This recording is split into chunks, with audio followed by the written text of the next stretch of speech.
On all federal counts, this court sentences you to 7,000 years in federal custody. 7,000, say that again. Take off these chains and say it. On August 9, 2025, at exactly 5:42 p.m., the sun was still high, but the air felt heavy. A quiet street in a small town. Marcus, a 38-year-old dad and mechanic, had just picked up his kid's bike from the shop. He pulled over to fix a loose chain. Nothing more. No tickets, no trouble, just a man doing dad stuff. That's when the police cruiser rolled up slow. Lights off. No siren. The officer stepped out, hand already near his gun. Bodycam rolling. Marcus saw him coming. He stayed in the car, windows down, hands on the wheel where they could be seen. Smart move. He'd heard too many stories. The officer walked up fast. License and registration, now. Marcus kept calm. Good afternoon, officer. Why did you stop me? You match a description. Step out. What description? I've been here fixing a bike for 2 minutes. The officer's voice got hard. I said, step out. Don't make me ask again. Marcus took a breath. I know my rights. You need a real reason to pull me over or search me. What's the reason? The officer banged on the roof. You're not in charge here. Get out or I pull you out. Marcus stayed put. I don't consent to any search. Am I being detained? That's when things turned bad fast. The officer yanked the door open. You're under arrest for resisting. Marcus raised his hands slow. I'm not resisting.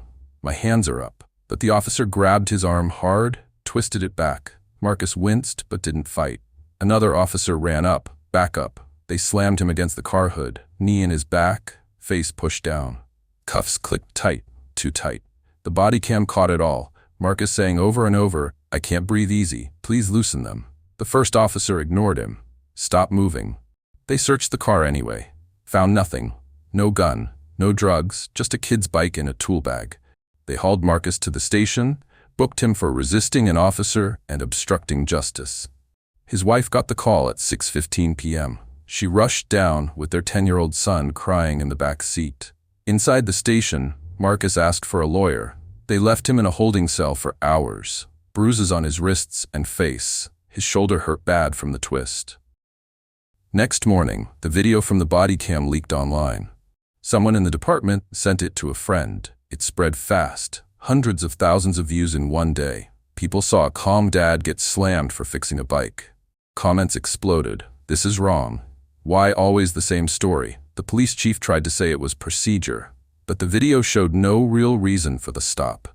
No ticket given, no warning, just force.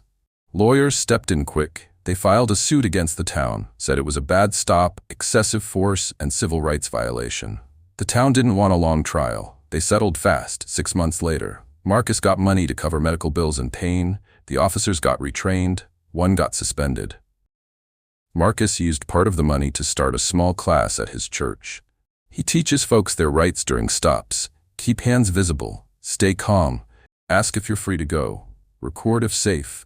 He still fixes bikes on weekends, but now he always parks in the light, and he never forgets that afternoon at 5:42 p.m. The stop lasted 8 minutes on camera. The pain lasted way longer. If this story hit you, drop a comment. Have you or someone you know had a stop like this? Would you know what to say? Hit like if you think everyone should learn their rights. Subscribe for more stories that need to be told. Stay safe out there.